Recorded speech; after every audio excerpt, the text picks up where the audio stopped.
So good evening all. ഇന്ന് നമുക്ക് വലിയധികം സന്തോഷമുള്ള ഒരു ദിവസമാണ്.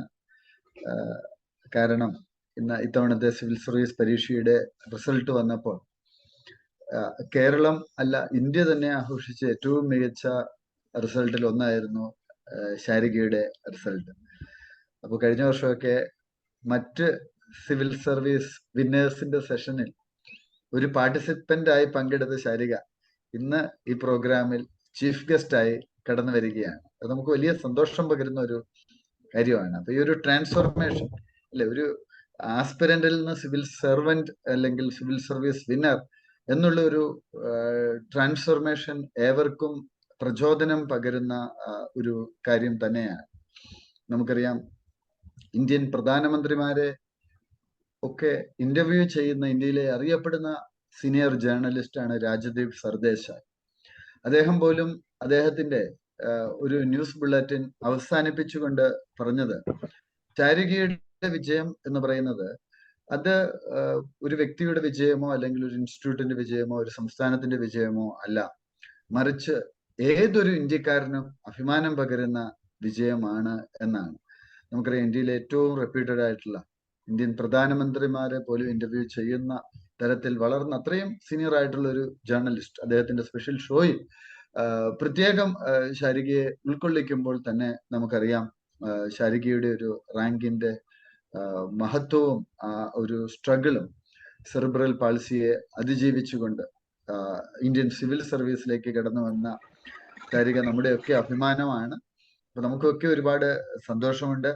ശാരികയെ നമ്മുടെ ഇന്നത്തെ ഈ ഒരു ഇന്ററാക്റ്റീവ് സെഷനിലേക്ക് അബ്സല്യൂട്ട് IAS അക്കാഡമിയുടെ പേരിൽ പ്രത്യേകം സ്വാഗതം ചെയ്യുന്നു. വെൽക്കം ശാരിക. നമ്മളിതൊരു ഇന്ററാക്റ്റീവ് സെഷനായിട്ടാണ് നമ്മൾ പ്ലാൻ ചെയ്യുന്നത്. ഈ ഒരു മോഡ് തീർച്ചയായിട്ടും ശാരികയ്ക്കും അറിയാവുന്നതാണ്. അപ്പൊ ഇത്രയും നാളൊരു ആസ്പിരന്റ് ആയിരുന്നു. ആസ്പിരന്റിൽ നിന്നൊരു സിവിൽ സെർവന്റ് എന്നുള്ള ആ ഒരു തലത്തിലേക്ക് വരുമ്പോൾ ഇപ്പോൾ എന്താണ് തോന്നുന്നത് ശാരിക? ഈ ഒരു ട്രാൻസ്ഫോർമേഷൻ ഇത് വളരെ പെട്ടെന്നാണ് അല്ലെ? നമ്മൾ കോച്ചിങ് ആരംഭിച്ചു, ഇതായിപ്പോ ഒരു 2 വർഷത്തിനകത്ത് തന്നെ നമ്മളിപ്പോ ഒരു സിവിൽ സർവീസ് ഓഫീസറായി മാറിയിരിക്കുന്നു. അപ്പൊ ഇപ്പോഴത്തെ ഈ ഒരു കാലം അല്ലെ, ഈ ഒരു 2 വർഷക്കാലം പ്ലസ് ഇപ്പൊ നമ്മൾ ആ ഒരു റിയാലിറ്റിയിലേക്ക് എത്തി നിൽക്കുന്നു. ഇപ്പോൾ എന്താണ് മനസ്സിലുള്ളത്? സർ, എന്താ പറയാ, അത്രയും സന്തോഷം മാത്രമേ ഉള്ളൂ. കാരണം നമ്മൾ ഇത്ര കൊല്ലം ഇത്ര എഫേർട്ടിന് ഇതിന് ഒരു തിരിച്ച് നമുക്ക് കിട്ടിയെന്ന് ആലോചിക്കുമ്പോ ഒരുപാട് സന്തോഷം. ഇപ്പൊ റിസൾട്ട് വന്ന് എനിക്ക് ഓർമ്മയുണ്ട്, സാറിനെ വിളിച്ച് പറയുമ്പോ സാർ അത്രയും ഹാപ്പി ആയിരുന്നു. അപ്പൊ അതിനുശേഷം ഇതുവരെ ആയിട്ടും ആൾക്കാരും കോളും വീട്ടിലെ വിസിറ്റേഴ്സും ഒക്കെ ഇപ്പോഴും വന്നുകൊണ്ടിരിക്കുകയാണ് സാർ. പ്രോഗ്രാമിന് വിളിക്കുന്നുണ്ട്. അപ്പൊ ഇപ്പോഴും ആ ഒരു എക്സൈറ്റഡ് തന്നെയാണ് സാർ. തീർച്ചയായിട്ടും ആ ഒരു ട്രാൻസ്ഫോർമേഷൻ ആണ്. ഞാൻ പലപ്പോഴും ശാരികയെ എല്ലാവരും വിളിക്കുമ്പോൾ നമ്മള് ശാരിക മാം ഒരു വിജയം എത്രമാത്രം വലുതാണ് എന്നൊക്കെ പറഞ്ഞുകൊണ്ടാണ് വിളിക്കുന്നത്. എനിക്ക് മറ്റു സ്റ്റേറ്റ്സിൽ നിന്ന് പോലും ആസ്പിരൻസ് വിളിക്കാറുണ്ട് ശാരികയായിട്ട് ഇന്ററാക്ട് ചെയ്യണം എന്നുള്ള ആഗ്രഹവുമായിട്ട്. Some participants are joining with us from other states also, so they can also ask questions. So if you have any questions, you can just type the questions. So I will check that. I will ask that question to Sharika. Meantime, Yaman Ansari is there. Yes. So most of the participants are from Kerala. That is why we are continuing in Malayalam. But at the same time, if you have any particular questions, definitely we will interact with you also. So നിങ്ങളുടെ ചോദ്യങ്ങളൊക്കെ നിങ്ങൾക്കൊരു ഇപ്പോൾ ശാരികയോട് നിങ്ങൾക്ക് ഇവിടെ ഒരു chat ബോക്സിൽ നിങ്ങൾക്ക് question ആയിട്ട് ചോദിക്കാം. സോ എൻ്റെ ഒരു ആദ്യത്തെ ഒരു ചോദ്യം എന്ന് പറയുന്നത്, ഒരു സ്റ്റഡി രീതി എങ്ങനെയായിരുന്നു ശാരികയുടെ? ഒരു പഠന രീതി ഒരുപാട് സമയം ഒരുമിച്ചിരിക്കുന്നതാണോ? എനിക്കറിയാം എങ്ങനെയാ പഠിച്ചതെന്ന്. എങ്കിൽ പോലും ഞാൻ ഈ ഒരു നമ്മുടെ ആസ്പിരൻസിന് വേണ്ടി അവർക്കൊരു രീതിയെ കുറിച്ച്, ചില ആളുകൾ പറയും 10 മണിക്കൂർ പഠിക്കണം, അല്ലെ 12 മണിക്കൂർ പഠിക്കണം, 16 മണിക്കൂർ പഠിക്കണം, അങ്ങനെയായിരുന്നു അല്ലെങ്കിൽ എന്തായിരുന്നു പഠന രീതി? അതിനെ കുറിച്ച് ഒന്ന് സംസാരിക്കും. Okay sir. ഞാൻ ഓൺലൈൻ ബാച്ച് ആയതുകൊണ്ട് നമുക്ക് രാവിലെയും ഇടയ്ക്ക് ഉച്ചയ്ക്ക് ശേഷമൊക്കെ ക്ലാസ് ഉണ്ടാവാറുണ്ട്. അപ്പൊ ആ ക്ലാസ്സിന് ഞാൻ ഡയറക്റ്റ് കയറാറുണ്ട്. മാക്സിമം റെക്കോർഡ് സെഷൻ ഞാൻ അവോയ്ഡ് ചെയ്യും. കാരണം എന്താ വെച്ചാൽ പിന്നെ നമ്മൾ കേൾക്കാന്ന് വിചാരിക്കും, പിന്നെ അത് ആ ഒരു ലാഗിലായി പോകും. അതുകൊണ്ട് ഞാൻ മാക്സിമം ലൈവ് ക്ലാസ് തന്നെയാണ് കേൾക്കാറ്. അത് കഴിഞ്ഞിട്ട് ഉള്ള സമയത്തിലാണ് പഠിക്കുന്നത്. മോസ്റ്റ്ലി ഞാൻ രാത്രിയാണ് ചൂസ് ചെയ്യുക. കാരണം ആ ഒരു ടൈമാണ് എനിക്ക് കുറച്ചുകൂടി ഒരു ഫോക്കസ് ആയിട്ട് നിൽക്കാൻ പറ്റിയത്. അപ്പോ ഇത്ര സമയം അല്ലെങ്കിൽ ഇത്ര മണിക്കൂറിന് ഞാൻ കാൽക്കുലേറ്റ് ചെയ്തിട്ടില്ല സർ. കാരണം എനിക്ക് അങ്ങനെ കണ്ടിന്യൂസ് ആയിട്ട് ഇരുന്ന് പഠിക്കാനുള്ള ഒരു ബുദ്ധിമുട്ടുള്ളത് കൊണ്ട് തന്നെ ഞാൻ ബ്രേക്ക് എടുത്തിട്ടാണ് അധികവും പഠിക്കുന്നത്. ഇത്ര മണിക്കൂർ എന്റെ ഒരു ഇതെന്ന് പറയുന്നത് ഇത്ര മണിക്കൂർ പഠിക്കണം എന്നല്ല, ഇത്ര നമ്മൾ പഠിക്കുന്ന മണിക്കൂർ ഫോക്കസ്ഡ് ആയിട്ട് അത് കൺസിസ്റ്റൻസി ഉണ്ടായാൽ മതി. അപ്പൊ അങ്ങനെയായിരുന്നു സർ പഠിച്ചുകൊണ്ടിരുന്നത്. അപ്പോ മോസ്റ്റ്ലി നൈറ്റ് ആണ് സർ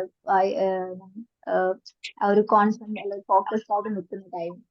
ഞാൻ ഇപ്പൊ ശരിക ഇപ്പൊ പറഞ്ഞൊരു വളരെ വാലിഡ് പോയിന്റ് ആണ് കൺസിസ്റ്റൻസി. ഞാൻ ഇപ്പോഴും ഓർക്കുന്നുണ്ട്, ശരിക ഇന്റർവ്യൂ കഴിഞ്ഞ് വന്നതിന്റെ പിറ്റേ ദിവസം എന്നോട് പറഞ്ഞു ഞാൻ വീണ്ടും അടുത്ത പ്രിലിമിന് വേണ്ടി പ്രിപ്പയർ ചെയ്യാൻ തുടങ്ങി.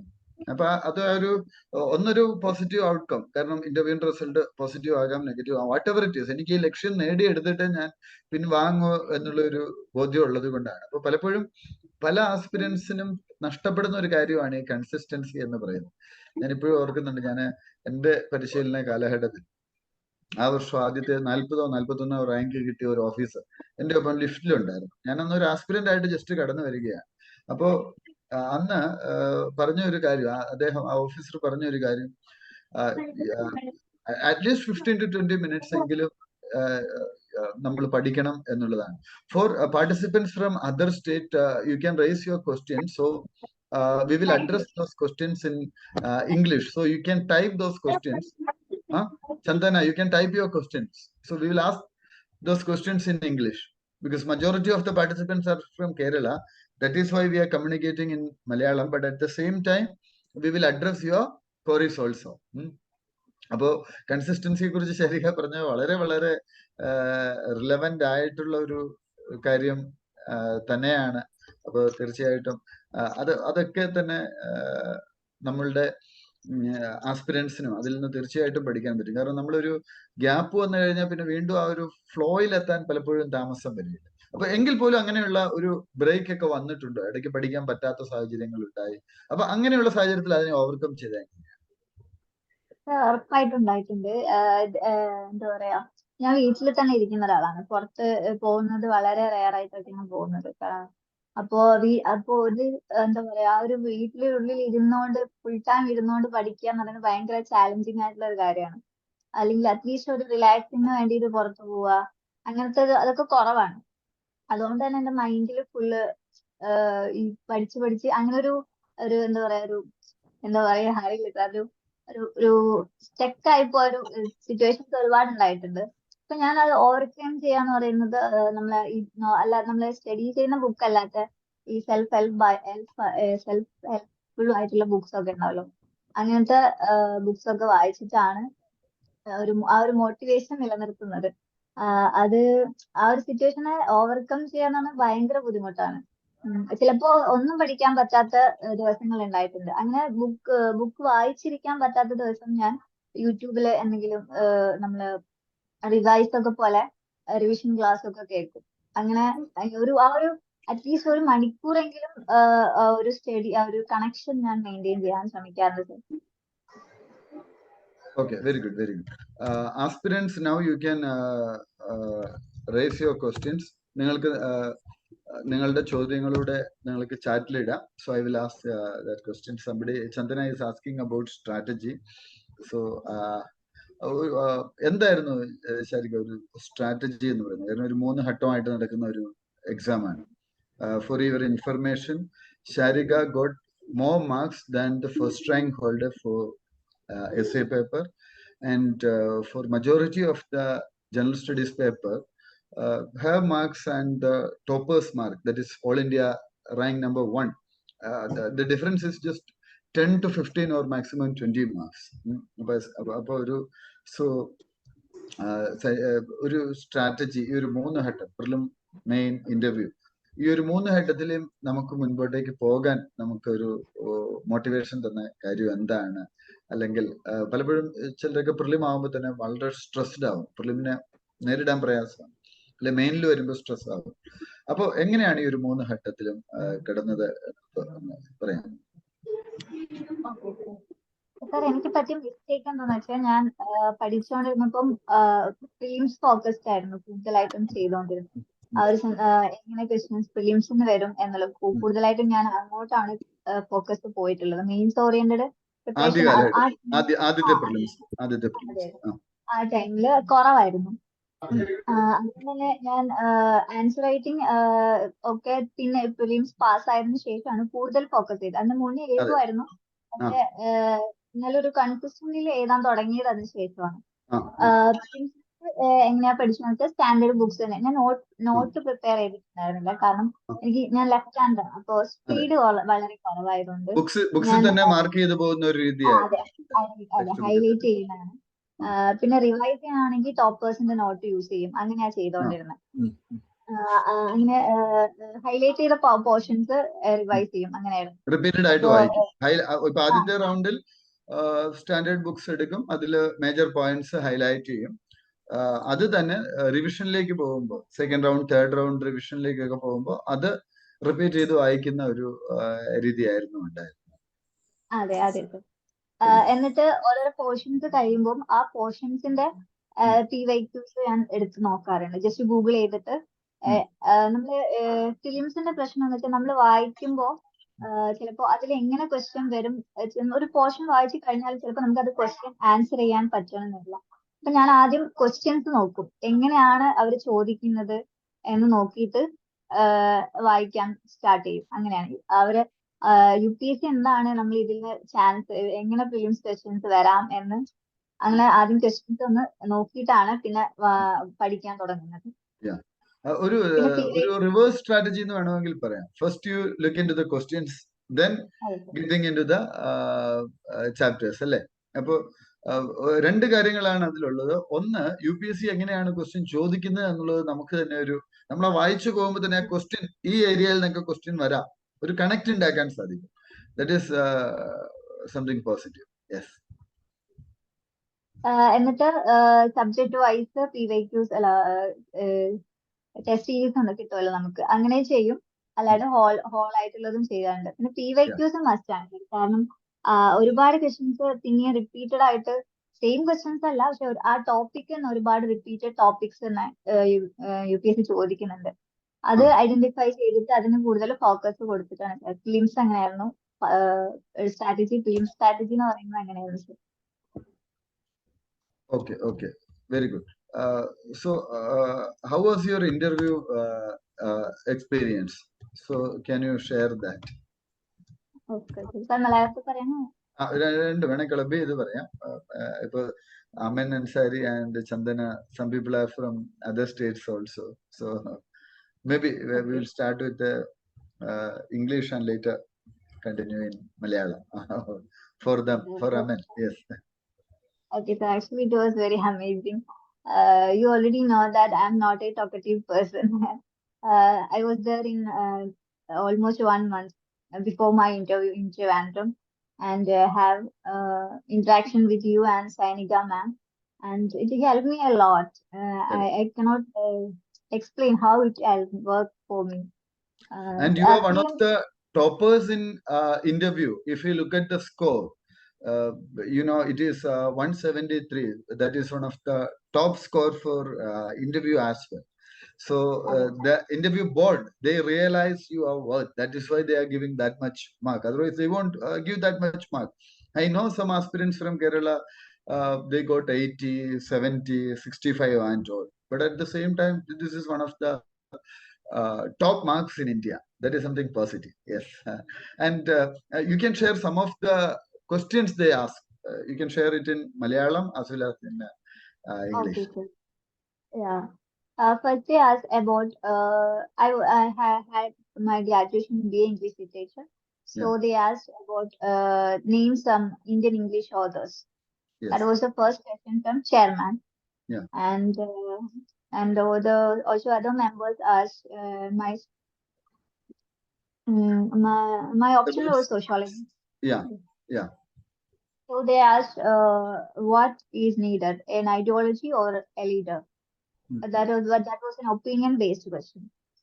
And also about Sanskrit, because in my achievements, I noted that I won first prize in Sanskrit story writing. So Yeah, there was a question from there, and they asked me that if there is a chance Sanskrit to become a lingua franca of the country, and what is the importance of the language? correct. And the positive thing is that some of the questions that we asked in the mock interview also, that you got Yes, the same questions in yes, your yes. real interview also, right? So that is really an amazing thing. അപ്പോൾ കുറെ A ചോദ്യങ്ങളൊക്കെ lot of നമ്മളിവിടെ we already discussed that. Me and Sanika ma'am already discussed a lot of questions correct correct that correct true true അതിൽ പലതും നമുക്ക് അവിടെ വന്നു. ഇപ്പൊ നമ്മള് ഡാഫ് ഒക്കെ ബേസ് ചെയ്തിട്ട് ഇപ്പൊ നമുക്കറിയാം നിങ്ങളിപ്പം based questions. Yes Current yes. affairs ഒക്കെ കുറവായിരുന്നു സാർ. ഒന്നോ രണ്ടോ ക്വസ്റ്റ്യൻസ് മാത്രമേ കറണ്ട് അഫയേഴ്സ് അല്ലെ നോളജ് ബേസ്ഡ് ക്വസ്റ്റ്യൻസ് അവർ ചോദിച്ചിട്ടുള്ളൂ. Because you already they already tested your knowledge through prelims and mains അല്ലെ? അപ്പൊ അതുകൊണ്ടായിരിക്കാം ഡാഫ് ബേസ്ഡ്. ആൻഡ് ഇന്റർവ്യൂ കുറച്ചധികം സമയം ഉണ്ടായിരുന്നു. You are the first candidate അല്ലെ? ആ ദിവസത്തെ ആദ്യത്തെ കാൻഡിഡേറ്റ് ആയിരുന്നു. ആദ്യത്തെ അപ്പൊ അരമുക്കാൽ മണിക്കൂർ ഇന്റർവ്യൂ ഉണ്ടായിരുന്നു അല്ലെ? ഏതാണ്ട് ഒരു അരമണിക്കൂർ ഉണ്ടായിരുന്നു. ഉണ്ടായിരുന്നു. അത് അത്യാവശ്യം നല്ല സമയമാണ്. കാരണം ഇപ്പൊ ചില ആളുകൾ, ഇപ്പൊ എന്റെ ഒരു സുഹൃത്ത്, അദ്ദേഹം ഇപ്പൊ ഒരു IFS ഓഫീസറാണ്, റോണി സ്പെർജൻ എന്നാണ് പേര്. അദ്ദേഹത്തിന്റെ ഇന്റർവ്യൂ ആകെ 7 മിനിറ്റേ ഉണ്ടായിരുന്നു. അപ്പൊ ഒരു അരമണിക്കൂറുള്ള ഇന്റർവ്യൂ എന്ന് പറഞ്ഞാൽ അത്യാവശ്യം നല്ല ലെങ്തി ഇന്റർവ്യൂ തന്നെയാണ്. അപ്പൊ അത് വളരെ നന്നായിട്ട് അത് കൊണ്ടുപോകാൻ സാധിച്ചു. ഇന്റർവ്യൂവിൽ ഒരു ഹൈ സ്കോറർ ആവാൻ സാധിച്ചു. ഇത് അമാന റിഫ ഒരു ചോദ്യം ചോദിക്കുന്നു, ഫസ്റ്റ് കാൻഡിഡേറ്റ് ആണെന്ന് അറിഞ്ഞപ്പോൾ ടെൻഷൻ ഉണ്ടായോ? ഉറപ്പായിട്ടും ഞാൻ അത്രയും ടെൻഷൻ ഒന്ന് സെറ്റിൽ ആവാനൊരു ടൈം കിട്ടിയില്ല. അപ്പൊ അവര് ഫസ്റ്റ് തന്നെയാണെന്ന് പറഞ്ഞപ്പോ, അല്ലെങ്കിൽ ഒരാൾ പോയിട്ട് നമുക്കൊരു അവരുടെ അടുത്ത് ഒരു കമ്മ്യൂണിക്കേഷൻ അങ്ങനെ ഒന്നും ഉണ്ടായിരുന്നില്ല. ഫസ്റ്റ് തന്നെ ആയിരുന്നു. പക്ഷെ ഭയങ്കര കോടികളായിരുന്നു അവർ. നമ്മളെ അങ്ങനെ ടെൻസ്ഡ് ആക്കുവോ കംഫർട്ടബിൾ ആക്കിയിട്ടേ അവര് ചോദിക്കുന്നുള്ളൂ. അതെ, അതൊരു പോസിറ്റീവ് ആയ കാര്യമാണ്. പൊതുവെ സാധാരണ ഈ ഫസ്റ്റ് കാൻഡിഡേറ്റ്സ് നേരിടുന്ന ഒരു പ്രശ്നം, ഇവര് ബോർഡ് ഒരു അവരുടെ ഒരു എനർജി ലെവല് ഒക്കെ എത്തുന്നത് അല്ലേ? അവരൊരു എന്താ അത്രയും എനർജറ്റിക് ആയിട്ട് മോർണിംഗ് ആയത്, പിന്നെ കുറെ കഴിയുമ്പോൾ അവർ ടയർഡ് ആവുമല്ലോ. പക്ഷെ അത് ഫസ്റ്റ് നമ്മൾ തന്നെ ആവുമ്പോ അവർക്ക് ആ ഒരു ഇംപ്രഷൻ ഉണ്ടാവും. Okay, okay. Gogul is asking a question. You are always positive. What is the secret of that? അങ്ങനെ ചോദിച്ചാൽ ഞാൻ നമ്മൾ എന്തെങ്കിലും ഹോപ്പ് ഉണ്ടായിട്ടിരിക്കുന്നതാണ്. ഒന്നും ഒരു പ്രതീക്ഷ ഇല്ലാതെ ജീവിക്കുന്നതിനേക്കാളും എന്തെങ്കിലുമൊക്കെ പ്രതീക്ഷിച്ച് ജീവിക്കുന്നതാണ് നല്ലതെന്നാണ് ഞാൻ വിചാരിക്കുന്നത്. And now you are one of the youngest civil servants in India. The age of the youngest civil servant is 22 and you are just 23. That means you are one among the youngest അല്ലെ? One among the youngest ആണ്. അപ്പോ നമുക്കറിയാം 21ാമത്തെ വയസ്സിൽ exam എഴുതാമെങ്കിലും നമ്മളുടെ result വരുമ്പോ നമ്മുടെ age എന്ന് പറയുന്നത് 22 വയസ്സാവും. അപ്പൊ ഇത് ജസ്റ്റ് 23 വയസ്സിൽ തന്നെ ആ ഒരു നേട്ടത്തിലേക്ക് എത്താൻ സാധിച്ചു. സോ ശാരികയുടെ വിജയം അത് അനവധി ആളുകൾക്ക്, മറ്റുള്ളവർക്കും കൂടി ഒരു മോട്ടിവേഷനാണ്. സോ അവരോടൊക്കെ എന്താണ് പറയാനുള്ളത് ഈ ഒരു എക്സാമിനെ കുറിച്ച്? കാരണം പലപ്പോഴും when we look into the civil service examination, aspirants തന്നെ ഈ എക്സാമിനെ കുറിച്ച് ഒരുപാട് വലിയ ഒരു കടമ്പയാണ്, എന്നെ കൊണ്ട് പറ്റുന്നതല്ല, ടഫാണ്, അങ്ങനെയൊക്കെയുള്ള ഒരു മൈൻഡ് സെറ്റിലേക്കാണ് പലപ്പോഴും ഉണ്ടാകുന്നത്. അപ്പൊ എനിക്ക് തോന്നുന്നു പലപ്പോഴും അത് തന്നെ ഒരു ബ്ലോക്ക് ഉണ്ടാക്കുന്നു, ഒരു മൈൻഡ് ബ്ലോക്ക്. ഇത് നമ്മൾ തന്നെ ആദ്യം ഒരു ബ്ലോക്ക് ഉണ്ടാക്കി വെക്കുകയാണ്, എന്നെ കുറിച്ച് എനിക്കിത് ക്രാക്ക് ചെയ്യാൻ പറ്റത്തില്ല, അതായത് പ്രയാസമാണ്. അപ്പോൾ പലപ്പോഴും ഞാൻ തന്നെ കാണുന്ന ഒരു കാര്യമാണ്, ഒരു മെന്റർ എന്നുള്ള രീതിയിൽ ചില കുട്ടികളോട് നിങ്ങളുടെ ആൻസർ നല്ലതാണ്, ദിസ് ഈസ് ഗുഡ്, ഇത് UPSC സ്റ്റാൻഡേർഡിൽ ഉള്ളതാണ്, അല്ലെ ടോപ്പേഴ്സിന്റെ അറേഞ്ച് വരുന്നതെന്ന് പറയുമ്പോൾ അവരത് അംഗീകരിക്കത്തില്ല. അവർ പറയും no you have to tell me some corrections, ഇത് പോരാ, ഇനിയും വേണം. പക്ഷെ UPSC ഡിമാൻഡ് ചെയ്യുന്ന ഒരു സ്റ്റാൻഡേർഡ് അവർക്ക് ഉണ്ടെങ്കിൽ പോലും അത് അംഗീകരിക്കാൻ പറ്റത്തില്ല. അപ്പൊ അങ്ങനെയുള്ളവരോടൊക്കെ എന്താണ് പറയാനുള്ളത്? സാർ ഞാനും ഈ സ്റ്റാർട്ട് ചെയ്യുമ്പോൾ ഈ സെയിം സെൽഫ് ഡൗട്ടിലൂടെയാണ് വന്നത്. പക്ഷെ ഈ ഒരുപാട് പ്രൂവ് ചെയ്ത ഒരുപാട് ആൾക്കാരുടെ സ്റ്റോറീസ് ഉണ്ട്. ഒരുപാട് നമ്മൾ ആദ്യം വിചാരിക്കും നമ്മൾ ഹയർ സ്റ്റഡീസിൽ നല്ല മാർക്കുകൾ ഇവിടെ വന്ന ആൾക്കാർക്കാണ്, അല്ലെങ്കിൽ നല്ലൊരു എഡ്യൂക്കേഷണൽ ബാക്ക്ഗ്രൗണ്ട് ഉള്ള ആൾക്ക് മാത്രമേ ഈ എക്സാം ക്രാക്ക് ചെയ്യാൻ പറ്റുള്ളൂ എന്നൊരു തെറ്റിദ്ധാരണ എല്ലായിടത്തും ഉണ്ട്. പക്ഷെ അങ്ങനെയല്ലാന്ന് പ്രൂവ് ചെയ്ത ഒരുപാട് ഓഫീസേഴ്സ് ഇപ്പൊ നമുക്ക് ഒരു റോൾ മോഡൽ പോലെ ഉണ്ട്. അപ്പോ ആ ഒരു സെൽഫ് ഡൗട്ട് അങ്ങനെയാണ് ഞാൻ മാറ്റിയെടുത്തത് സർ. പിന്നെന്ന് പറയാൻ ജസ്റ്റ് ഒരു ട്രൈ എന്ന രീതിക്കാണ് ഞാൻ ഇങ്ങോട്ട് വരുന്നത്. പക്ഷെ ഇതിലോട്ട് എത്തിയപ്പോഴാണ് നമ്മളെ കൊണ്ട് പറ്റാവുന്നതാണ് എന്ന് മനസ്സിലാവുന്നത്.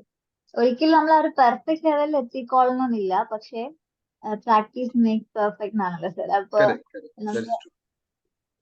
അപ്പൊ നമുക്ക് ആ ഒരു ഇത്രയും എപ്പോ കിട്ടും എന്നല്ലല്ല, നമ്മൾ കിട്ടുന്നത് വരെ ഇതിൽ നിൽക്കും എന്നുള്ളൊരു ആ ഒരു ഇതുണ്ടായാൽ മതി. ആ ഒരു പ്രതിജ്ഞ എടുത്തിട്ട് നമ്മൾ മുന്നോട്ട് പോകണം Yeah. എന്നാണ് സർ പറയാനുള്ളത്. Okay. നോളജ് ഒരിക്കലും വേസ്റ്റ് ആയി പോകില്ല. നമ്മൾ അഥവാ കിട്ടിയില്ല എന്നുണ്ടെങ്കിൽ പോലും ചിലപ്പോ ഈ ഈ ഒരു നോളജ് വെച്ചിട്ട് നമുക്ക് വേറൊരു ലെവലിൽ എത്താൻ പറ്റും എന്ന് ഞാൻ വിശ്വസിക്കുന്നു സർ. തീർച്ചയായിട്ടും ആ ഒരു പോസിറ്റീവ് ഔട്ട്ലുക്ക്. കാരണം ഓരോ ആസ്പിരന്റും അവര് പ്രിപ്പറേഷൻ തുടങ്ങുന്ന അവസ്ഥയിലല്ല, ഒരു 6 മാസം കഴിയുമ്പോൾ അവരുടെ പേഴ്സണാലിറ്റി മാറുന്നു, ഔട്ട്ലുക്ക് മാറുന്നു, അവരുടെ നോളജ് മാറുന്നു, അവരുടെ ഇന്ററാക്ഷൻ ലെവൽ മാറുന്നു.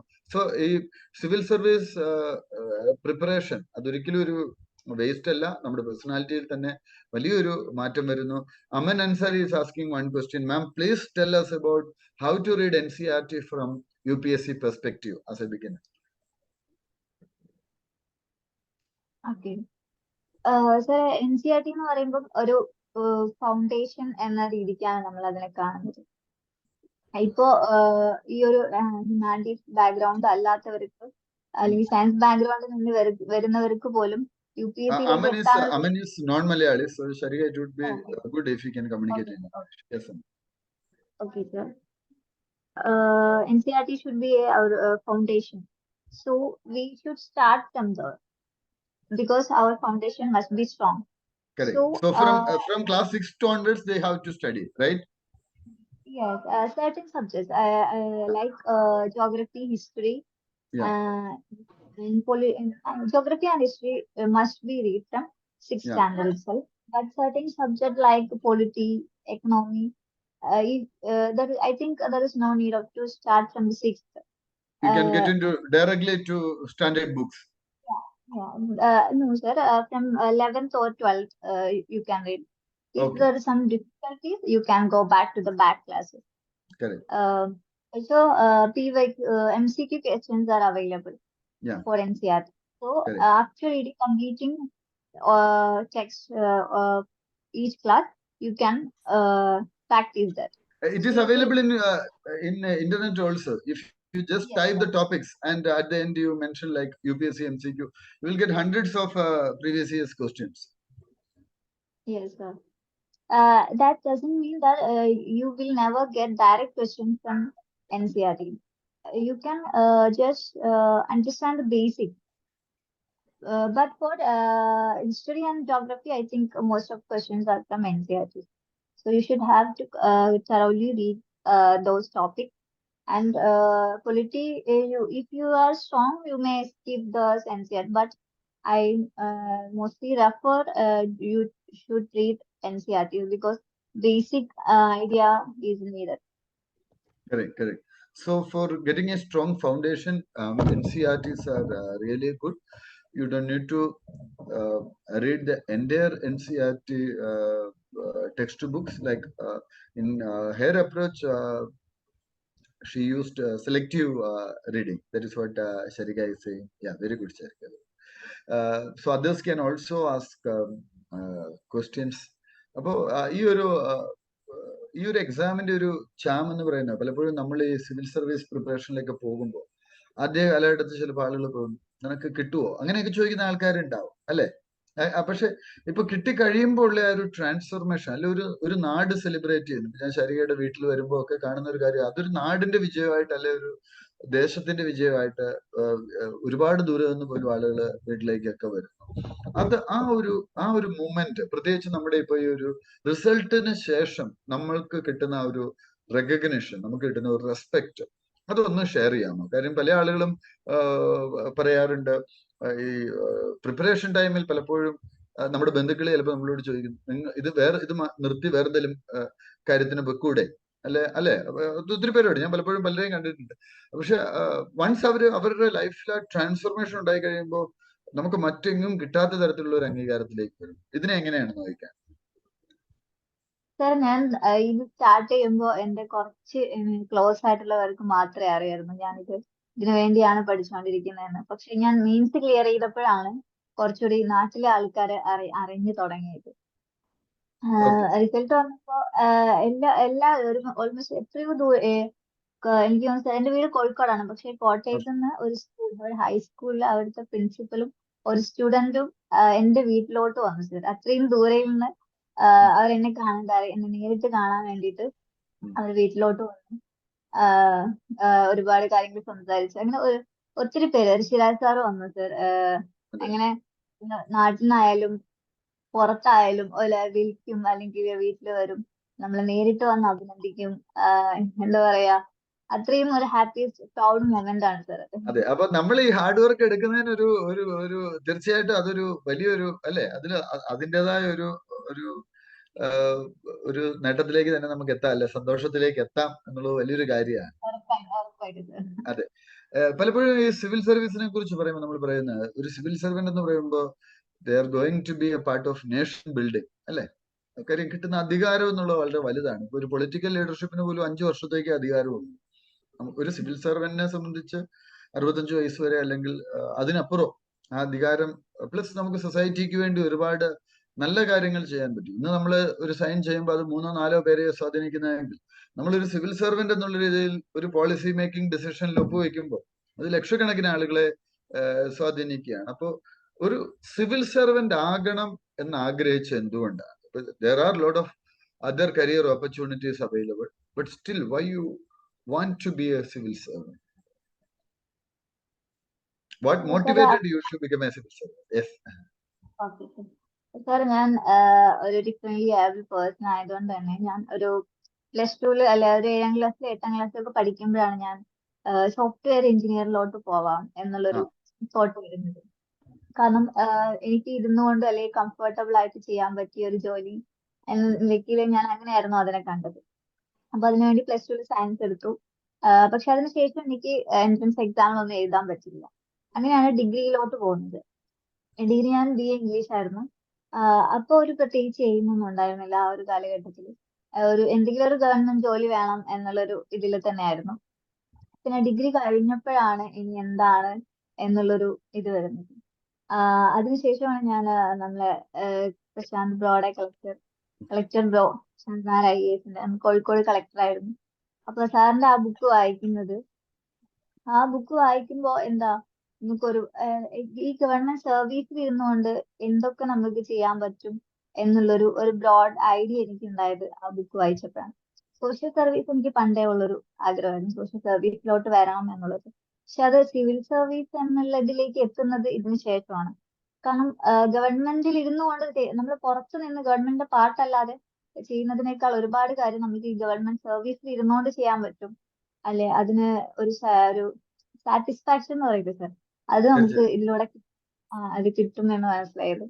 അങ്ങനെയാണ് സാർ ഇതിലോട്ട് ഗവൺമെന്റ് വർക്ക്, ഗവൺമെന്റ് ജോബ് അല്ലെ, ഗവൺമെന്റ് സർക്കാരി നൗക്കരി, അത് ഗോഡ്സ് വർക്ക് എന്നാണ് പറയുന്നത് പലപ്പോഴും. എനിക്ക് തോന്നുന്നു കർണാടക കേഡറിൽ എന്റെ കുറച്ച് സുഹൃത്തുക്കൾ ഓഫീസേഴ്സ് ഉണ്ട്. അപ്പൊ അവരുടെ പഞ്ച് ലൈൻ തന്നെ ഈ സിവിൽ സർവീസ് എന്നുള്ളത് ദൈവത്തിന്റെ ജോലിയാണ് എന്നുള്ളതാണ് ഒരു പഞ്ച് ലൈൻ തന്നെ. അപ്പൊ ഒരുപാട് വലിയൊരു ട്രാൻസ്ഫോർമേഷനിലേക്ക് എത്താൻ സാധിക്കും.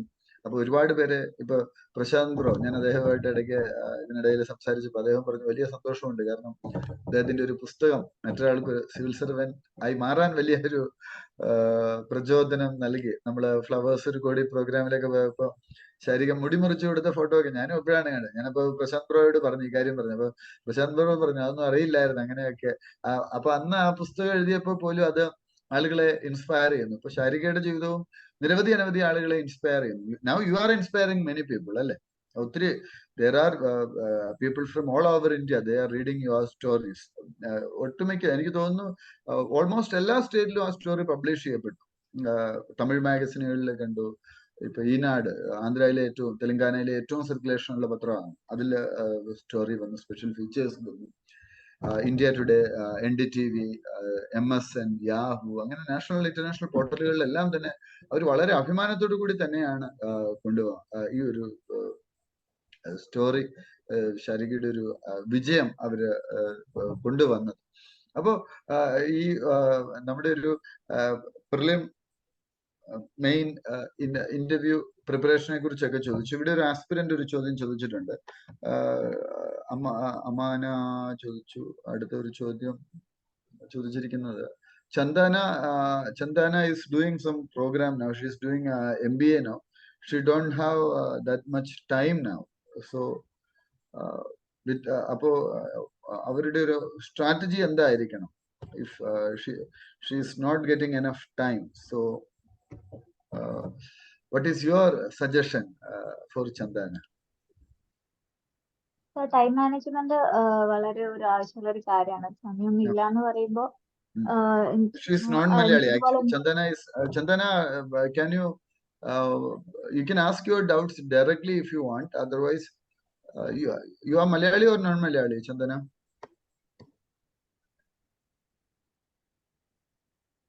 Yeah, you can continue. Yes. Time മാനേജ്മെന്റിനെ കുറിച്ച് പറയാം. കാര്യം അതൊരു പ്രധാനപ്പെട്ട കാര്യമാണ്. കാര്യം ഇതിൽ പല ആസ്പിരൻസ് പറയുന്ന ഒരു കാര്യമാണ്, ഞങ്ങൾക്ക് സമയമില്ല എന്ന് പറയാറുണ്ട്. യെസ് സർ, ടൈം എന്ന് പറയുമ്പോൾ നമ്മൾ പല കാര്യത്തിലാണ്. ഇപ്പോ ന്യൂസ് പേപ്പർ ഉണ്ട്, അല്ലെങ്കിൽ നമുക്ക് നോട്ട് മേക്കിംഗ് ഉണ്ട്, അല്ലെങ്കിൽ standard book വായിക്കാനുണ്ട്.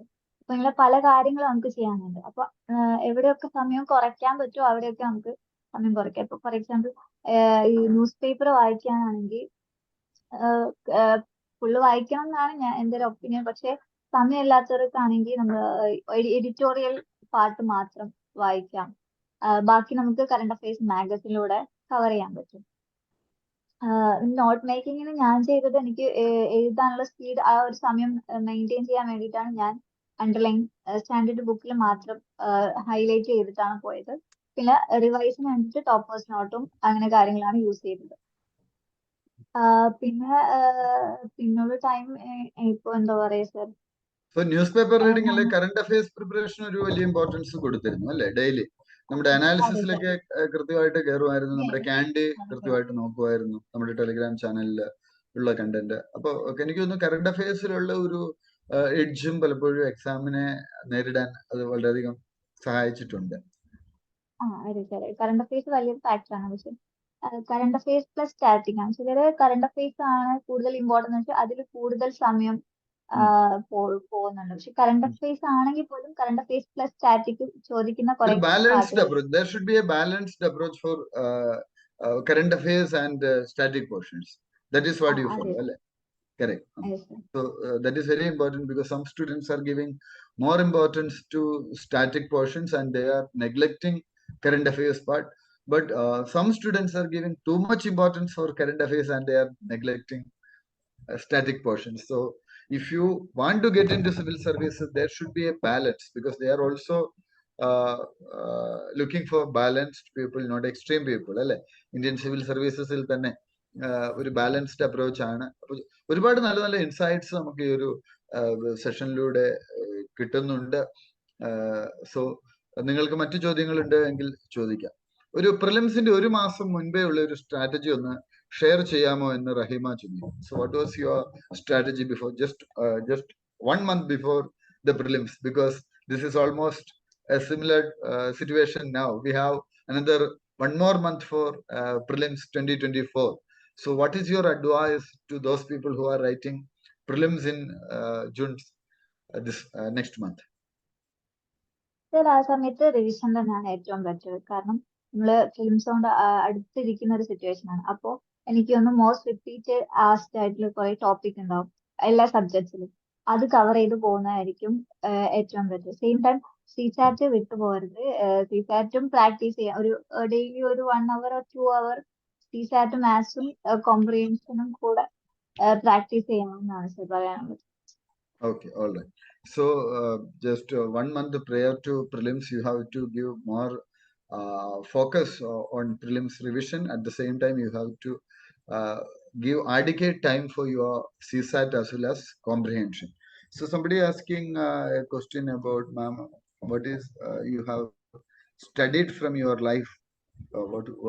That's your life. What is your life lesson?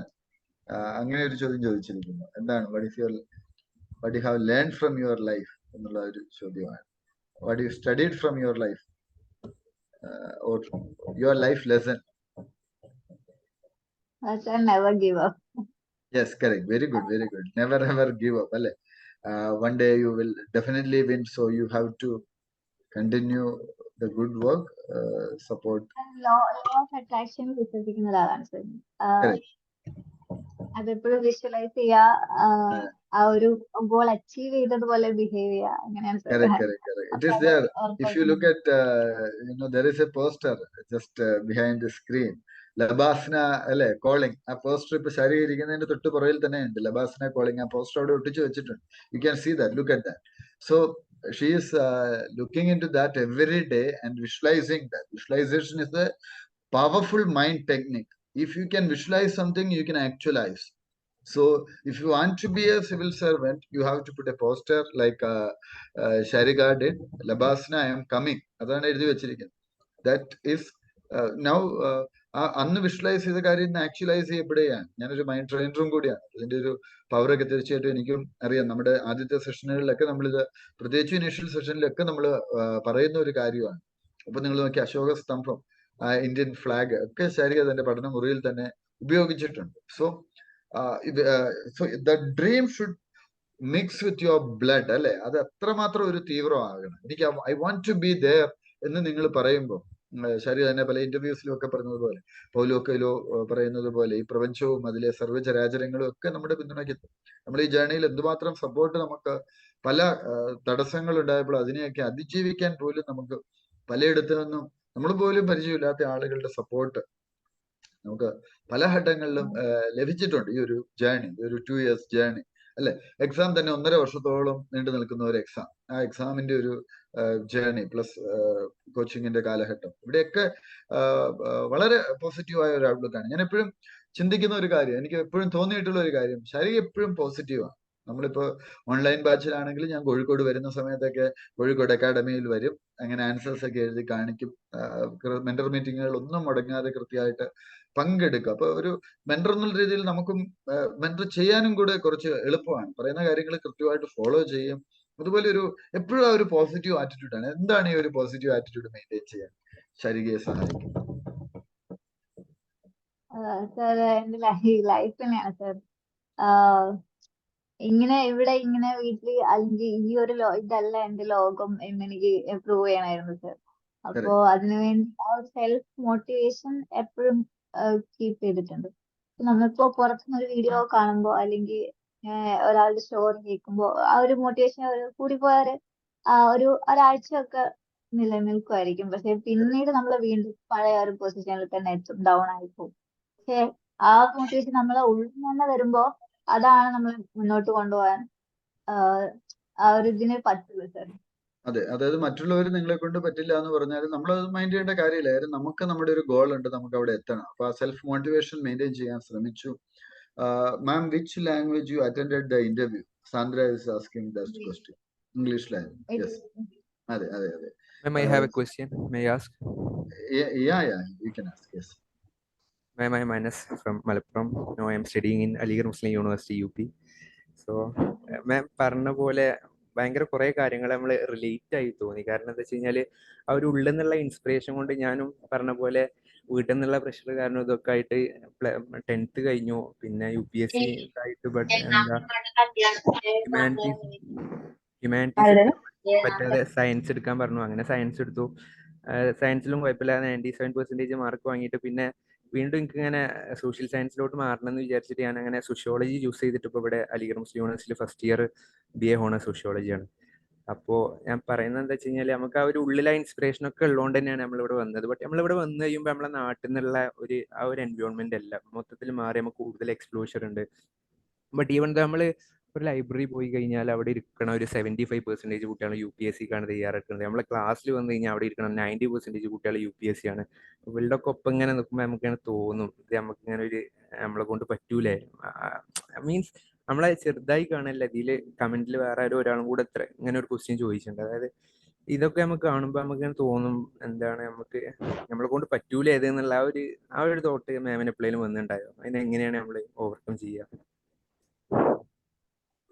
ഞാൻ നേരത്തെ പറഞ്ഞില്ലേ, എല്ലാവരും NIT ബാക്ക്ഗ്രൗണ്ട്സ് അല്ലെങ്കിൽ എഞ്ചിനീയറിംഗ് ബാക്ക്ഗ്രൗണ്ട് കഴിഞ്ഞ UPSC ക്ലിയർ ചെയ്യുന്ന ഒരു 70% ആ ഒരു ബാക്ക്ഗ്രൗണ്ടിൽ വരുന്ന ആൾക്കാരാണ്. അപ്പൊ നമ്മൾ വിചാരിക്കും അവർക്ക് ഇതൊക്കെ പറ്റുള്ളൂ. അല്ലെങ്കിൽ ഞാനിപ്പോ സാധാരണ സ്കൂളിൽ, ഗവൺമെന്റ് സ്കൂളിലും ഗവൺമെന്റ് കോളേജിലും പഠിച്ച ഒരാളാണ്. അപ്പോ തുടങ്ങുമ്പോ എനിക്കും ആ ഒരു ഡൗട്ട് ഉണ്ടായിരുന്നു. നമ്മളെ ഇത്രയും പഠിക്കാനുള്ള ഒരു ഇതാണ്, പോരാതെ നമ്മളെ ഹ്യൂമാനിറ്റീസ് ബാക്ക്ഗ്രൗണ്ട് അല്ല. അപ്പൊ ഇത് നമ്മളെ കൊണ്ട് പറ്റുമെന്ന് എനിക്കും ഉണ്ടായിരുന്നു വരുമ്പോ. പക്ഷെ പിന്നെ നമ്മള് ഇതിലോട്ട് ഇറങ്ങി വരുമ്പോഴാണ് നമുക്ക് മനസ്സിലാവുന്നത് എന്തെങ്കിലുമൊക്കെ കംപ്ലീറ്റ് കിട്ടുമോ ഇല്ലയോ എന്നല്ല, എന്നാലും ട്രൈ ചെയ്യാം, അല്ലെങ്കിൽ നമുക്കൊന്ന് അറ്റംപ്റ്റ് ചെയ്ത് നോക്കാം എന്നുള്ളൊരു ആ ഒരു കോൺഫിഡൻസ് വരും. ഇതിലോട്ട് ഇറങ്ങി വരും നമുക്കത് എന്താ അത് ഓട്ടോമാറ്റിക് ആയിട്ട് വരും. അതിൽ മാത്രമേ നമ്മളെ മുന്നോട്ട് കൊണ്ടുപോകാൻ പറ്റത്തുള്ളൂ. അല്ലെ മറ്റുള്ളവരുടെ വാക്കുകൾക്കോ അല്ലെങ്കിൽ കിട്ടുന്ന വീഡിയോയിൽ കിട്ടുന്ന ആ ഒരു ഇൻസ്പിറേഷൻ കാരണം ഒന്നും നമുക്കത് എല്ലായ്പ്പോഴും നിലനിൽക്കണമെന്നില്ല. പക്ഷെ നമ്മളെ ഉള്ളില് നമ്മളെ കൊണ്ട് പറ്റും, അല്ലെങ്കിൽ എനിക്ക് അതിനുള്ള ആ ഒരു ക്വാളിഫിക്കേഷൻ ഉണ്ടെന്ന് സ്വയം വിശ്വസിക്കുക. അത് വേറൊരാളും പറയില്ല. എപ്പോഴും എല്ലാവരും നമ്മളെ ഡിമോട്ടിവേറ്റ് ചെയ്യുള്ളൂ. മോട്ടിവേറ്റ് ചെയ്യാൻ ശ്രമിക്കുന്നത് വളരെ കുറവായിരിക്കും. അപ്പോ അത്തരം ആ ഒരു കമ്മ്യൂണിറ്റീനെ വിട്ടു നിൽക്കുക, അല്ലെ അവരുടെ അടുത്ത് പറയാണ്ടിരിക്കുക എന്നുള്ള ഏറ്റവും ബെറ്റർ. ഞാനും അങ്ങനെ പുറത്ത് പബ്ലിഷ് ഞാൻ ഇതാണ് ചെയ്യുന്നത് എന്ന് അറിയുന്നത് എന്റെ മെയിൻസ് റിസൾട്ട് വരുമ്പോഴാണ് പലരും അറിയുന്നത്. അപ്പൊ അത്തരം ആൾക്കാരുടെ അടുത്ത് പറയാതിരിക്കുക എന്നുള്ളതാണ് ഏറ്റവും ബെറ്റർ. ഇത്രേ പറയാൻ അതും പറ്റും. ഒരു അല്ലെ, നമ്മുടെ ഒരു പീസ് ഓഫ് മൈൻഡ് നിലനിർത്താൻ അത് സഹായകരമാണ്. പിന്നെ ഇപ്പൊ ഇദ്ദേഹം പറഞ്ഞപ്പോ ഞാൻ ഇത്തവണ എനിക്ക് തോന്നുന്നു ഒരു 30-35 പേരെ എങ്കിലും മോക്ക് പാനലിൽ മെമ്പർ ആയിട്ട് ഇന്റർവ്യൂ അറ്റൻഡ് ചെയ്തു. അപ്പൊ ഞങ്ങൾ പലപ്പോഴും പാനലിൽ പറയും, ഇയാള് അടിപൊളി പേഴ്സണാലിറ്റി ആണല്ലോ. ഇപ്പൊ ഋഷ സിംഗ് സാർ ഉണ്ടായിരുന്നു, ബി സന്ധ്യ മാഡം ഉണ്ടായിരുന്നു. അല്ല, ഇവരെല്ലാം പറഞ്ഞു ഇയാള് കൊള്ളാം, ഭയങ്കര സംഭവമാണല്ലോ, ഇയാള് ഇന്ന ചാമ്പ്യനാണ് ആ ചാമ്പ്യനാണ്. പക്ഷെ അവരിൽ റിസൾട്ട് വന്നപ്പോ അവർ പലരും സർവീസിൽ കയറിയിട്ടില്ല. അപ്പൊ ഞാൻ മനസ്സിലാക്കുന്ന ഒരു കാര്യം, UPSCക്ക് വളരെ ആഷ്പൂഷ് ആയിട്ടുള്ള ആളുകളെ അല്ല വേണ്ടത്. UPSCക്ക് വേണ്ടത് ഇന്ത്യയിൽ 6-ൽ 4 പേരും കർഷകരാണ്, കാർഷിക മേഖലയിൽ നിന്നുള്ളവരാണ്. അപ്പൊ സാധാരണക്കാരന്റെ പൾസ് മനസ്സിലാക്കാവുന്ന, സാധാരണക്കാരനെ പ്രശ്നങ്ങൾ മനസ്സിലാക്കാൻ പറ്റുന്ന ആളുകളെയാണ് UPSCക്ക് വേണ്ടത്. ഡൈവേഴ്സിറ്റിക്കും വലിയൊരു പ്രാധാന്യമുണ്ട്. ഡൈവേഴ്സിറ്റി UPSC നോക്കുന്ന ഒരു കാര്യമാണ്. എല്ലാവരും IIM IIT എന്നല്ല എടുക്കുന്നത്, എല്ലാ ഇൻസ്റ്റിറ്റ്യൂഷൻസിൽ നിന്നും ഉള്ള ആളുകളെ വേണം. കാരണം സാധാരണ കോളേജുകളിലും ഒക്കെ പഠിച്ചു വരുന്ന ആളുകളെ സംബന്ധിച്ച് അവരുടെ സ്ട്രഗിൾ കൂടുതലാണ് എന്നുള്ളതും തീർച്ചയായിട്ടും ബോർഡിന് അറിയാം. ഒരാൾ ചോദിക്കുന്ന ഒരു ചോദ്യം, മാഡത്തിനെ പേഴ്സണലായി ഇൻഫ്ലുവൻസ് ചെയ്ത പേഴ്സൺ ആരാണ്? Most influential personality in your life? It will be my parents. Yes. Because they are the backbone and my pillar of strength and everything. Very good, very So good. അവരുടെ I ഒരു want to support give. അല്ലെ, നമ്മൾ ഇന്ന് എന്തായിരിക്കുന്നു അതിൽ അവരുടെ ഒരു support through out life ഉണ്ടായിട്ടുണ്ട്. അത് ഞാൻ പലപ്പോഴും ആലോചിക്കും, എപ്പോഴും എല്ലാ കാര്യത്തിനും അച്ഛനും അമ്മയും എല്ലാ കാര്യത്തിനും ഉണ്ട്. അച്ഛൻ നാട്ടിൽ വരുന്ന സമയത്താണെങ്കിലോ അല്ലെ, ഓരോ കാര്യങ്ങൾക്കായിട്ടൊപ്പം നിൽക്കും. അമ്മയും ഒക്കെ അനിയത്തിയും എല്ലാവരും എല്ലാ സപ്പോർട്ടുമായിട്ടും തീർച്ചയായിട്ടും ഉണ്ട് എന്നുള്ളത് വളരെ പോസിറ്റീവ് ആയിട്ടുള്ളൊരു കാര്യമാണ്. മറ്റു ചോദ്യങ്ങൾ ഏതെങ്കിലും ഉണ്ടെങ്കിൽ നമുക്ക് ചോദിക്കാം. ഒപ്പം നെഗറ്റീവ് തോട്ട്സ് വരുമ്പോൾ അതിനെ എങ്ങനെ ഓവർകം ചെയ്യാൻ സാധിക്കും എന്ന് ഒരാൾ അജിന് ഒരു ചോദ്യം ചോദിക്കുന്നു. How to overcome negative thoughts, അല്ലെങ്കിൽ അതിനെ എങ്ങനെയാണ് ഓവർകം ചെയ്യാൻ സാധിക്കുക എന്നുള്ള ഒരു ക്വസ്റ്റ്യൻ. നമ്മൾ ഈ പഠിച്ചുകൊണ്ടിരിക്കുമ്പോൾ ഇതുപോലെ ഒരുപാട് ഡൗട്ട് നമുക്ക് തന്നെ വരും. അപ്പൊ എനിക്ക് ആ ഒരു സമയത്ത് നമുക്ക് ഏറ്റവും ബെറ്റർ കുറച്ച് ബ്രേക്ക് എടുത്തിട്ട് നമ്മൾക്ക് ഏറ്റവും ഇഷ്ടമുള്ള കാര്യങ്ങൾ ചെയ്യുന്നതായിരിക്കും. സിനിമ കാണുക, അല്ലെങ്കിൽ ബുക്ക് വായിക്കുക, അല്ലെങ്കിൽ പുറത്ത് ഷോപ്പിങ്ങിന് അങ്ങനെ പുറത്ത് പോവുക. അപ്പൊ പിന്നെ നമ്മുടെ മൈൻഡ് ഒന്ന് റിലാക്സ് ആവും. എന്നിട്ട് നമുക്ക് വീണ്ടും പഴയ ആ ഒരു എനർജിയിൽ തിരിച്ചു വരാം. അപ്പോ ആ ഒരു സമയത്ത് നമ്മളെ മൈൻഡിനെ പിന്നെയും സ്ട്രെസ് ചെയ്ത് പഠിക്കുന്നതിനേക്കാൾ എന്തുകൊണ്ടും ബെറ്റർ ഒരു ബ്രേക്ക് എടുത്തിട്ട് വീണ്ടും തിരിച്ചു വരുന്നതാണ്. തീർച്ചയായിട്ടും അത് നല്ലൊരു സജഷനാണ്. ബാക്ക് ടു ബാക്ക് ഇരുന്ന് പഠിക്കാൻ നമ്മളൊരു ബ്രേക്ക് എടുക്കുന്നു അല്ലെ. എപ്പോഴും പോസിറ്റീവ് ആയിരിക്കാൻ ആർക്കും സാധിക്കുകയില്ല. അപ്പൊ അതിനെയൊക്കെ ഓവർകം ചെയ്യാൻ സാധിക്കും. നമ്മൾ അവസാനത്തെ 1-2 ചോദ്യങ്ങളിലേക്ക്, നമ്മൾ ഏതാണ്ട് 1 മണിക്കൂറായിട്ട് ഈ ഒരു സെഷനിലേക്ക് 50 മിനിറ്റോളമായിട്ട് നമ്മൾ ഈ സെഷനിലൂടെ കടന്നു പോവുകയാണ്. 1-2 പേർ കൂടെ നിങ്ങൾക്ക് എന്തെങ്കിലും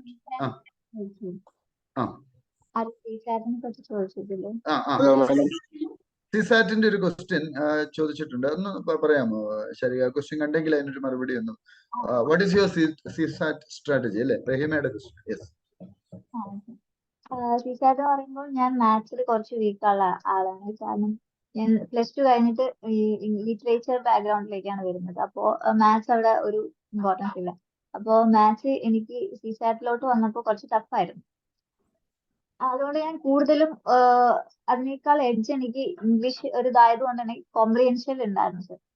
കോംപ്രിഹെൻഷൻ എനിക്ക് കുറച്ചുകൂടെ ഒന്ന് സ്കോർ ചെയ്യാൻ പറ്റും എന്ന് എനിക്കൊരു വിശ്വാസം ഉണ്ടായിരുന്നു. അതുകൊണ്ട് ഞാൻ കുറച്ചുകൂടെ ഒന്ന് ഫോക്കസ് ചെയ്തത് കോംപ്രിഹെൻഷൻ ആണ്. പക്ഷെ മാത്സ് തീരെ ഫോക്കസ് ചെയ്തില്ല എന്നല്ല, കുറെ നമ്മളെ കൊണ്ട് ചെയ്യാൻ പറ്റുന്ന ഒരു ബാക്ക്ഗ്രൗണ്ട് ഇല്ലാത്ത അല്ലെങ്കിൽ അത്ര ടഫ് അല്ലാത്ത കുറെ ടോപ്പിക്സ് ഉണ്ട് മാത്സിൽ തന്നെ. അപ്പോൾ അതൊക്കെ ഞാൻ മാക്സിമം ശരിയാക്കാൻ ശ്രമിച്ചിട്ടുണ്ട് ആ ടോപ്പിക്കിൽ നിന്ന് വരുന്ന ക്വസ്റ്റ്യൻസ് ഒക്കെ. പിന്നെ PYQ ചെയ്യായിരുന്നു സർ. പ്രാക്ടീസ് ഓരോ ടോപ്പിക് വൈസ് PYQസും പിന്നെ പ്രാക്ടീസ് ക്വസ്റ്റ്യൻസ് നമുക്ക് നെറ്റിൽ അവൈലബിൾ ആണ്. അപ്പൊ അത് വെച്ച് ചെയ്ത് നോക്കിയിട്ടുണ്ട്. പിന്നെ കോംപ്രിഹെൻഷനും രണ്ടിനും ഒരേ ഇമ്പോർട്ടൻസ് ആണ്. അപ്പോ അതെ, അതാണ് നല്ലൊരു സ്ട്രാറ്റജി തന്നെയാണ് അത്. ഇപ്പൊ നമുക്കറിയാം കഴിഞ്ഞ ഒരു 12 വർഷത്തെ ക്വസ്റ്റ്യൻ നമ്മൾ അനലൈസ് ചെയ്യുമ്പോൾ ഈ സിസാറ്റ് ഇംപ്ലിമെന്റ് ചെയ്തതിന് ശേഷം 2012 മുതലുള്ള ക്വസ്റ്റ്യൻസ് നമ്മൾ അനലൈസ് ചെയ്യുമ്പോൾ നമ്മൾ കാണുന്ന ഒരു കാര്യം എന്താണെന്ന് ചോദിച്ചാൽ, കോംപ്രിഹെൻഷൻ പലപ്പോഴും ഏറ്റവും കുറഞ്ഞത് 65 മാർക്ക് മുതൽ 75-80 മാർക്ക് വരെ വന്നിട്ടുണ്ട്. അതായത് നമുക്ക് സിസാറ്റ് പാസ്സാവാൻ വേണ്ട മാർക്ക് എന്ന് പറയുന്നത് 66.66 മാർക്കാണ്. അപ്പോൾ അതിനടുത്ത് തന്നെ വന്നിട്ടുണ്ട്. അപ്പൊ ചിലർ പറയും മാത്സ് ടഫ് ആണെങ്കിൽ പോലും വളരെ സിമ്പിൾ ആയിട്ടുള്ള മാത്സ് ക്വസ്റ്റ്യൻസ് ഉണ്ട്, അല്ലെ? ബ്ലഡ് റിലേഷൻസ് ഉണ്ടാവാം, ലോജിക്കൽ റീസണിങ് ഉണ്ടാവാം. അത് ആർക്കും, ഈവൻ ഹ്യൂമാനിറ്റീസ് ബാക്ക്ഗ്രൗണ്ട് ഉള്ളവർക്കും ഒക്കെ എളുപ്പമാണ് അത്തരം ക്വസ്റ്റ്യൻസ്. അപ്പൊ ഇത് രണ്ടുകൂടെ ക്ലബ് ചെയ്ത് പോകുമ്പോൾ ചില ആളുകളും ഇംഗ്ലീഷ് തൊടതേയില്ല, ഇംഗ്ലീഷ് പാടാന്ന്. ചില ആളുകൾ മാത്സ് തൊടതേയില്ല. അപ്പൊ ഇത് രണ്ടുകൂടെ ക്ലബ് ചെയ്തിട്ടുള്ള ഒരു അപ്രോച്ച്. പിന്നെ ചില വർഷങ്ങളിൽ നമുക്കറിയാം മിക്കവാറും വർഷങ്ങളിൽ തന്നെ ഡിസിഷൻ മേക്കിംഗ് ക്വസ്റ്റ്യൻസും ഉണ്ട്, 5-6 ക്വസ്റ്റ്യൻ കിട്ടും. ഇതെല്ലാം കൂടെ കൂടി ചേരുമ്പോൾ തീർച്ചയായിട്ടും മുൻപോട്ടേക്ക് പോകാൻ സാധിക്കും. അതാണ് സിസാറ്റ് സ്ട്രാറ്റജി ആയിട്ട് പറയുന്നത്. So definitely this will help you to prepare your strategy as. വേറെ മറ്റ് ചോദ്യങ്ങൾ രണ്ടാമത്തെ അറ്റംപ്റ്റിലാണ്. ആദ്യത്തെ അറ്റംപ്റ്റ് വേണേ ഫസ്റ്റ് അറ്റംപ്റ്റ് എന്ന് പറയാം അല്ലെ? കാര്യം വന്ന് ഒരു 2 മാസം കഴിഞ്ഞപ്പോ ആദ്യത്തെ അറ്റംപ്റ്റ് കൊടുത്തു. പിന്നെ സീരിയസ് ആയിട്ടുള്ള ഒരു അറ്റംപ്റ്റ് കൊടുത്തപ്പോൾ തന്നെ സർവീസിലേക്ക് എത്തി. റഹീമയാണ് ആ ചോദ്യം ചോദിച്ചിരിക്കുന്നത്. നമുക്ക് നമ്മുടെ ഹഡത്തിലേക്ക് പോയി ഒരു ചോദ്യം ചോദിച്ചിരിക്കുന്നു. മറുപടി പറയാം. ശരി. Why you choose sociology as option എന്ന് ചോദിച്ചിട്ടുണ്ട്. അത് ഞാൻ എത്താൻ കാരണം എനിക്ക് ഇംഗ്ലീഷ് ഗ്രാജുവേഷൻ വരുന്നത് ഇംഗ്ലീഷാണ്. പക്ഷെ ഇംഗ്ലീഷ് സോഷ്യോളജി വെച്ച് നോക്കുമ്പോൾ ഓപ്ഷനിൽ വെച്ച് നോക്കുമ്പോൾ ഒരു റിസോഴ്സ് അവൈലബിലിറ്റി ആണെങ്കിലും അല്ലെങ്കിൽ എടുത്തിട്ടുള്ള ആൾക്കാരുടെ അല്ലെങ്കിൽ നമുക്കൊരു മെന്ററിങ് ഒക്കെ ആണെങ്കിലും വളരെ കുറവാണ് ഇംഗ്ലീഷിനെ വെച്ച് നോക്കുമ്പോൾ. അപ്പൊ ഞാൻ സോഷ്യോളജി പിന്നെ എന്തുകൊണ്ട് എടുത്തു എന്ന് ചോദിക്കുമ്പോൾ ബാക്കിയുള്ള സബ്ജക്റ്റിനെ അപേക്ഷിച്ച് നമ്മൾ സൊസൈറ്റിനെ കുറിച്ചാണല്ലോ കൂടുതലും അതിൽ വരുന്നത്. അപ്പൊ ഞാൻ വിചാരിച്ചു സോഷ്യോളജി നമുക്ക് പഠിക്കാൻ പറ്റും എന്നുള്ളൊരു കോൺഫിഡൻസിലാണ് സോഷ്യോളജി എടുത്തത്. അടുത്തൊരു ചോദ്യം, ഇന്റർവ്യൂവിൽ ഏറ്റവും ചോദിച്ച ചോദ്യങ്ങളിൽ ഏറ്റവും ഇഷ്ടപ്പെട്ട ചോദ്യം ഏതാണ്, അല്ലെങ്കിൽ നന്നായി ആൻസർ ചെയ്ത ക്വസ്റ്റ്യൻ ഏതാണ്? So which is your favourite question during the interview, UPSC interview? They asked me about a favorite quote that inspired me or that had an impact in my life. So I answered that a quote from Helen Keller that is I cannot do everything, but I can do something and I will do it. I can do everything, but I can do something and I will do it. That is a very inspiring quote from Helen Keller. Board asked the question and you gave a very good answer. That's really impressive. അല്ലെ? അപ്പൊ നമ്മുടെ ഒരു board, നമ്മുടെ ഒരു സത്യത്തിൽ ഈ UPSC interview അറിയപ്പെടുന്നതിന് interview ഒരിടത്ത് അവർ പറയുന്നത് നമ്മുടെ കമ്മ്യൂണിക്കേഷനിലെല്ലാം പേഴ്സണാലിറ്റി ടെസ്റ്റ് എന്നാണ് പറയുന്നത്. അപ്പൊ ആ പേഴ്സണാലിറ്റിയെ അവര് അസസ് ചെയ്യുക തന്നെയാണ് അല്ലെ? സൈക്കോളജിസ്റ്റ് ഉണ്ട്, ഒരു ഫിലോസഫർ ഉണ്ട്, ബാക്കി 3 മെമ്പേഴ്സ്, അതിൽ ചെയർമാൻ അടക്കമുള്ള ആള്. അപ്പൊ ആ ബോർഡ് അത്രമാത്രം കൺവിൻസ്ഡ് ആയിട്ടാണ് തീർച്ചയായിട്ടും ശരിക്ക് ഇന്ത്യൻ സിവിൽ സർവീസിലേക്ക് കടന്നു വരാൻ സാധിച്ചത്. അല്ലെങ്കിൽ ബോർഡ് ഒരിക്കലും ഇത്രയധികം മാർക്ക് തരില്ല, അത്രയും നല്ല ടോപ്പ് മാർക്ക്. എല്ലാരും വിചാരിക്കും നമ്മൾ എല്ലാ ക്വസ്റ്റ്യനും ആൻസർ ചെയ്താലേ അവര് മാർക്ക് തരുള്ളൂ. അങ്ങനത്തെ ഒരു ധാരണ ഉണ്ടല്ലോ. പക്ഷെ അങ്ങനെയല്ല സർ. എനിക്ക് പല ക്വസ്റ്റ്യൻസും നമുക്ക് തന്നെ അറിയാലോ, നമ്മൾ പറഞ്ഞ് പെർഫോം ചെയ്യാൻ പറ്റിയിട്ടില്ല ബെറ്റർ ആയിട്ട്. പക്ഷെ അവരതല്ല നോക്കുന്നത്. നമ്മളെ ഒരു പേഴ്സണാലിറ്റി, നമ്മൾ എങ്ങനെ ആൻസർ ചെയ്യുന്നു, അല്ലെങ്കിൽ ആ ഒരു സമയത്തുള്ള നമ്മളെ കോൺഫിഡൻസ്, നമ്മളൊരു ഒപ്പീനിയൻ പറയുമ്പോൾ നമ്മൾക്ക് ഈ നമ്മളൊരു സിവിൽ സർവന്റ് ആവാനുള്ള ഒരു ക്വാളിറ്റി ഉണ്ടോ, അങ്ങനെയൊക്കെയാണ് അവർ നോക്കുന്നത്. അല്ലെങ്കിൽ നമ്മുടെ നോളജോ അല്ലെങ്കിൽ നമ്മൾ പറയുന്ന ആൻസേഴ്സിൽ വരുന്ന മിസ്റ്റേക്ക്, അതിൽ അവർ കൂടുതൽ ഫോക്കസ് ചെയ്യാറില്ല എന്നാണ് ഞാൻ വിചാരിക്കുന്നത് സർ. തീർച്ചയായിട്ടും തീർച്ചയായിട്ടും. അപ്പൊ ആൻസർ ചെയ്യാത്ത ക്വസ്റ്റ്യൻസും ഉണ്ടായിരുന്നു അല്ലേ? അറിയാത്തത് ഐ ഡോണ്ട് നോ എന്ന് പറഞ്ഞു. പക്ഷെ നമ്മൾ എന്നാലും ചില ഒപ്പീനിയൻസ് ഒക്കെ നമുക്ക് നല്ലോണം എക്സ്പ്രസ് ചെയ്തില്ല എന്ന് വിചാരിച്ചാലും കുഴപ്പമില്ല. ഒരു 3-4 ആൻസേഴ്സ് നല്ലോണം പെർഫോം ചെയ്താൽ തന്നെ അവരൊരു നല്ല മാർക്ക് തരും. തീർച്ചയായിട്ടും നമ്മളെ കുറിച്ച്, നമ്മുടെ ഒരു പേഴ്സണാലിറ്റി അവർക്ക് അസസ് ചെയ്യാൻ സാധിക്കും. അപ്പോ വളരെ നല്ലൊരു ഇന്ററാക്ഷൻ ആണ് ഇന്ന് നമ്മൾ ഈ 1 മണിക്കൂറിൽ ശാരിക എക്കെയുമായി നമ്മളിവിടെ നടത്തിയത്. അപ്പൊ നമുക്ക് വലിയൊരു അഭിമാനമുണ്ട്. കാരണം കഴിഞ്ഞ വർഷം ഒരു പാർട്ടിസിപ്പന്റായി ഇത്തരം പരിപാടിയിൽ പങ്കെടുത്ത ഒരാൾ ഇന്ന് നമ്മുടെ അബ്സല്യൂട്ടിന്റെ അഭിമാനമായിട്ട് ഇന്ന് ആ ചടങ്ങിൽ ഒരു വിശിഷ്ടാതിഥിയായിട്ട് മാറുന്നു. ഈ ഒരു ട്രാൻസ്ഫോർമേഷൻ ഇന്ന് ഈ ചടങ്ങിൽ പങ്കെടുത്ത നിങ്ങളുടെ എല്ലാവരുടെയും ജീവിതത്തിൽ ഉണ്ടാവട്ടെ എന്ന് പ്രാർത്ഥിക്കുന്നു. നിങ്ങൾക്ക് എല്ലാവിധ ആശംസകളും നേരുന്നു. ഒപ്പം ഞാൻ പറഞ്ഞ ഉടനെ തന്നെ ഈ ചടങ്ങിലേക്ക് വരാമെന്ന് അറിയിക്കുകയും കൃത്യസമയത്ത് തന്നെ എത്തിച്ചേരുകയും നമ്മുടെ ആസ്പിരൻസിനോട് ചോദ്യങ്ങൾക്കെല്ലാം മറുപടിയും നൽകിയ ശരിക്ക് പ്രത്യേകം നന്ദി പറയുന്നു. ഒരിക്കൽ കൂടി നന്ദി. നമ്മളുടെ ഇന്നത്തെ ഈ ചടങ്ങ്, ഇന്നത്തെ ഈ ഒരു interactive session. Personally asked me a question. Yes. Good evening. I am in third graduation and will complete it in 2025 as program was 4-year BSc B.Ed. From side, in due time, I just need your assistance and support. What are all essential things I have to look before starting preparing for CAT? It should be NCERT. You should complete NCERT before starting a serious preparation for CAT.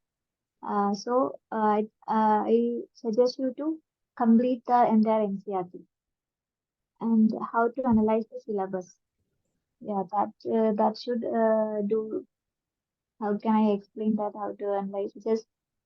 Just look through the each key terms of syllabus. You should read. For me, you should by heart. That is, I think, the need. You should by heart the each key term of syllabus. It should be in your mind at every time. That's also a good strategy, right? If you can by heart the syllabus, when you look into the newspaper or when you are searching something, you can connect that it is part of syllabus, so I should give adequate importance here എന്നുള്ള ഒരു thought പ്രോസസ്സിലേക്ക് നമുക്ക് എത്താൻ സാധിക്കും. So നല്ലൊരു സ്ട്രാറ്റജിയാണ്. നമ്മളിങ്ങനെ ചെറിയ ചെറിയ കാര്യങ്ങളാണ് സിവിൽ സർവീസ് പ്രിപ്പറേഷനിൽ തീർച്ചയായിട്ടും വലിയ മാറ്റങ്ങൾ ഉണ്ടാക്കുന്നത്. അപ്പൊ തുടക്കകാലത്ത് NCERT വായിക്കുക, സിലബസ് ഒന്ന് ബൈ ഹാർട്ട് ചെയ്യുക, ഏരിയാസ് കൃത്യമായിട്ട് മനസ്സിലാക്കുക. ഇതൊക്കെ ഒരു നല്ല സ്ട്രാറ്റജി തന്നെയാണ്. അപ്പോ ഒരുപാട് സന്തോഷം ശാരിക. കൂടുതൽ വിവരങ്ങളിലേക്ക് എത്തട്ടെ ഇന്ത്യൻ സിവിൽ സർവീസിനും. രാജ്ദീപ് സർദേശായി സാർ പറഞ്ഞതുപോലെ അല്ലെ, it is a proud movement for every Indians എന്നാണ് അദ്ദേഹം പറഞ്ഞത്. അപ്പൊ തീർച്ചയായിട്ടും ശാരികയുടെ വിജയം അത് ഒരു വ്യക്തിയുടെ വിജയമോ അല്ലെങ്കിൽ ഒരു സ്റ്റേറ്റിന്റെ വിജയമോ ഒരു ഇൻസ്റ്റിറ്റ്യൂട്ടിന്റെ വിജയമോ ഒന്നുമല്ല, അതെല്ലാ ഇന്ത്യക്കാരുടെയും വിജയമാണ്. അപ്പൊ അതിലേക്ക് ഭാഗഭാക്കാകാൻ സാധിച്ചതിൽ ഞങ്ങൾക്കും അഭിമാനമുണ്ട്. കൂടുതൽ ഉയരങ്ങളിലേക്ക് കടന്നു വരട്ടെ. നമ്മുടെ ഇന്നത്തെ ക്ഷണം സ്വീകരിച്ച് ഇവിടെ എത്തിയതിന് പ്രത്യേകം നന്ദി പറയുന്നു. ഒരുപാട് ഉയരങ്ങൾ കീഴടക്കട്ടെ. ശരിക്കും ആഗ്രഹിക്കുന്നത് പോലെ തന്നെ സമൂഹത്തിന് വേണ്ടി ഒരുപാട് നല്ല കാര്യങ്ങൾ ചെയ്യാൻ സാധിക്കട്ടെ. ഒരു നല്ല സിവിൽ സർവീസ് ഓഫീസറായി ഒരുപാട് പേരുടെ ജീവിതത്തെ സ്പർശിക്കുവാൻ കഴിയട്ടെ. എല്ലാവിധ ആശംസകളും. Thank you very much. Thank you sir.